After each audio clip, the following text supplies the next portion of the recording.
Good morning বন্ধুরা, welcome to Neelish blog. আজকে আমরা যাচ্ছি দিল্লির রোহিণীতে অবস্থিত ইসকন মন্দির, একদম নতুনতম ইসকন মন্দির দিল্লিতে। আমরা ফ্যামিলি যারা থাকি একসাথে সবাই মিলে যাচ্ছি। আমাদের ফ্লোরে যারা থাকি দুই ফ্যামিলি, তাদের বাচ্চা কাচ্চা। বাদলি বা রিঠালা মেট্রো থেকে নেমে ইয়েলো লাইনে পড়ে বাদলি মেট্রো, আর রিঠালা মেট্রোটা রেড লাইনে পড়ে। ওখান থেকে নেমে টোটো করে, টোটো রিজার্ভ করে আসা যায়, ব্রেক করেও আসতে পারো। আমরা রিজার্ভ করে এসেছিলাম। যাওয়ার পথে খুব সুন্দর, মানে এত সুন্দর প্রাকৃতিক ভিউ দিল্লিতে খুব কমই দেখতে পাবে। প্রচুর বাড়ি ঘরদোর, তো এই জায়গাটা একটু খোলামেলা। আমরা প্রায় কাছাকাছি এসে গেছি, অনেকটা কাছাকাছি এসে গেছি। টোটো থেকে নেমে আমরা হাঁটার পথে এইখানটায় নেমে যেতে হয়, তারপরে হেঁটে হেঁটে ভেতরে ঢুকতে হয় মন্দিরের ভেতরে। আমরা এবার রোড ক্রস করে মন্দিরের উপরে যাবো। এই জায়গাটা ঘেরা থাকে এরকম, যাতে অসুবিধা না হয় সাধারণ মানুষের। তোমরা দেখে বুঝতেই পারছো আন্ডার কনস্ট্রাকশন এরিয়া, এখনও সম্পূর্ণ হয়ে উঠতে পারেনি। এই 2025-এই মন্দিরটির উদ্বোধন হয়েছিল। এই মন্দিরটি তোমরা দেখতে পাচ্ছ, সেই দূরে যে মন্দিরটা দেখছি পুরোটাই ইসকন মন্দির। আমরা আস্তে আস্তে এগিয়ে যাব।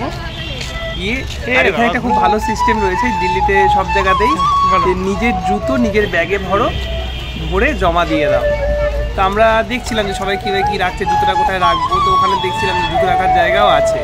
তো ব্যাগ নিতে হয়, ব্যাগটা নিয়ে সবার জুতো একসাথে ভরে, যতটা ধরে ব্যাগের মধ্যে ভরে, এই যে ব্যাগ দেখতে পাচ্ছ, আর এই শু স্টলে জমা দিয়ে দিতে হয়।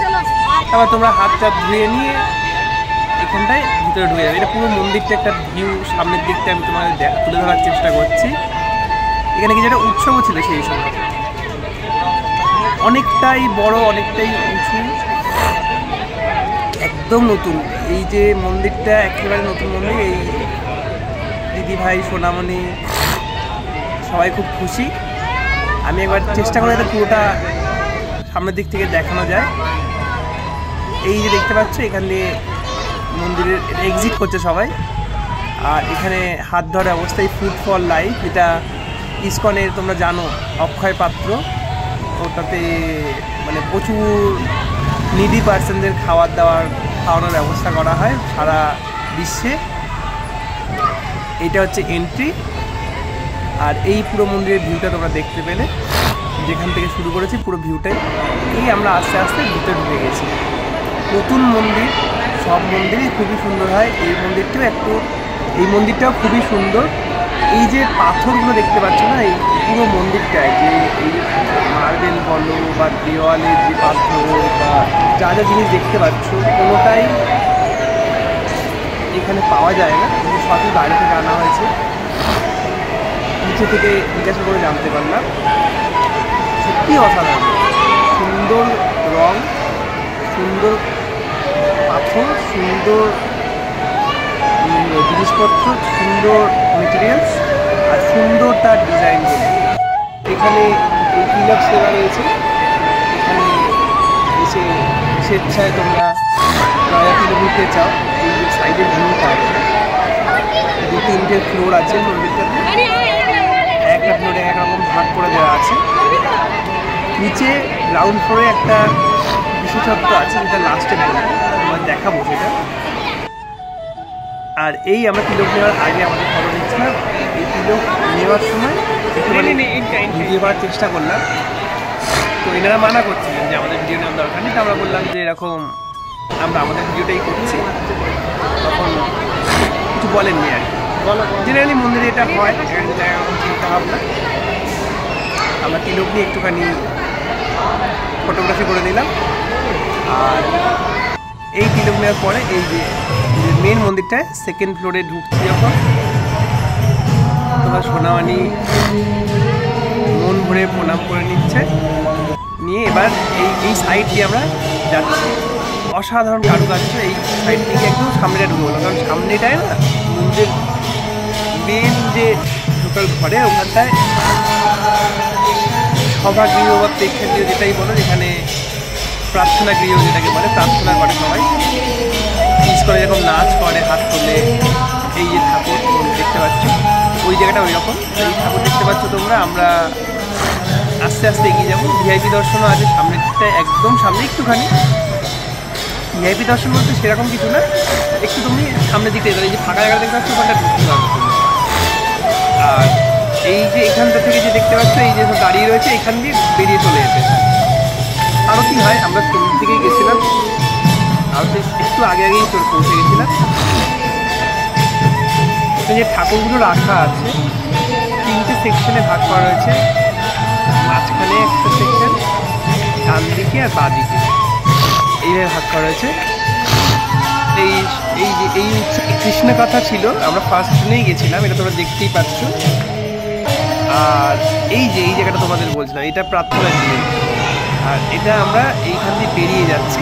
বেরিয়ে গিয়ে আবার প্রার্থনা গৃহে পিছনটা গিয়ে, মানে একটা হচ্ছে প্রার্থনা গৃহ, সেখানে একটা ব্যারিয়ার থাকে, আর তারপরে কমন পাবলিক দেখার জন্য দেখে চলে যাবে। কেউ যদি ভেতরে যেতে চায় সেটা তাদের যদি কোনো ব্যবস্থা থাকে সেটা ত্রিস্তরীয় নিরাপত্তার ভেতরে গিয়ে দেখতে হবে, ওখানে লোকজন থাকে। এখানে আমরা চলে এসেছি, বসছিলাম এই সবাই মিলে, বাচ্চা কাচ্চা, রজত ছিল, রজতের মা বাবা, নেহা আন্টি, সঞ্জয় আঙ্কেল, করণ আঙ্কেল, রানী আন্টি, মায়াঙ্ক ভাইয়া, মানব, এরা সবাই ছিল, তোমার দিদিভাই সোনামালি সবাই ছিল। এই যে এই জায়গাটা সবাই মানে মনের আনন্দে নাচ করে, এই সোনামালি নাচ করতে শুরু করে। আমি একটুখানি হালকা করে তোর সাথে নাচ করছিলাম, তাহলে তাল মিলি ও নাচ করছে মনের আনন্দে। এখানে যেটা ইসকনে আর কি হয় এক্সাইটমেন্টে, তুমি অটোমেটিক নাচ করতে শুরু করে দেবে। মায়াপুরও যেটা বলে যে তুমি থাকলে সবাই নাচ করছে, তুমি নাচ করতে, মানে তোমার মন চাইবেই নাচ করতে, তুমি নাচ করে। এই ইসকনের পরিবেশটাই এরকম। আর হ্যাঁ, আরেকটা কথা তোমাদের বলে দিই, ইসকনের পুরো নামটা কি এটা তো তোমরা সকলেই জানো, তাও একবার বলে দিচ্ছি। I for International, S for Society, K for Krishna, CON for Consciousness, International Society for Krishna Consciousness। তো প্রভুপাদ এই ইসকনের প্রচার করেছিলেন, তোমরা সকলেই জানো, জাহাজে করে গিয়ে, তার কাছে টাকা ছিল না, আমেরিকায় গিয়েছিলেন, আর এই কৃষ্ণ লীলা প্রচার করেছিলেন, খুব সমীহ করেছিল ওখানকার মানুষরা তাকে। তারপরে এই সোসাইটির প্রতিষ্ঠা করা হয়। আর এই ইসকনের আন্ডারে অনেক মন্দির আছে, কৃষ্ণ মন্দির সারা বিশ্বব্যাপী। ইভেন প্রচুর ফরেনাররা তোমরা দেখতে পারো, যেখানেই যাও ইসকন মন্দির বা কোথাও না কোথাও তোমরা দেখতেই পাও, সেখানে এই কৃষ্ণলীলা করে, ঢোল কীর্তন নিয়ে নাচ গানা করে।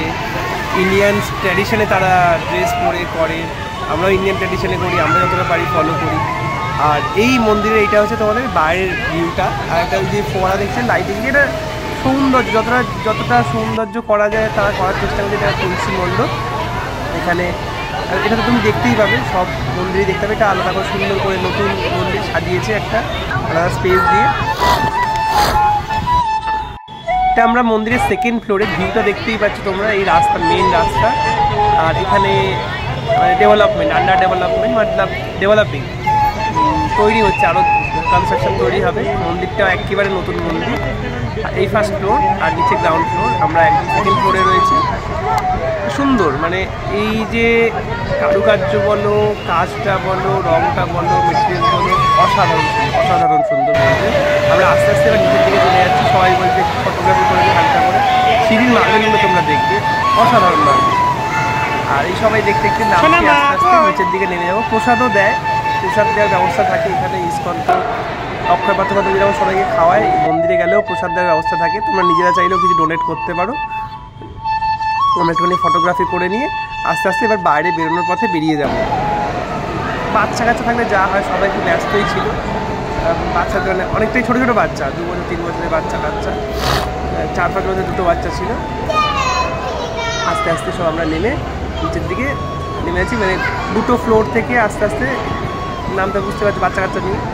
আর এই যে বেরিয়ে এইটার কথাই তোমাদের বলছি, ওয়েলকাম টু গোবিন্দাস রেস্টুরেন্ট। তোমাদের বলিউডের নায়ক গোবিন্দা, সকলেই জানো। রেস্টুরেন্টটা পুরোপুরি নিরামিষ, এটা রিজনেবল রেট বলবো না, ঠিকঠাক। আমরা খাবো তো সেরকম টাইম ছিল না, যেতে পারিনি, বাচ্চা কাচ্চাগুলো খুব ডিস্টার্ব করছিল, সকলে সহমত না হয়ে এগোনোও যায় না, ব্যাপারটা বুঝতেই পারছো।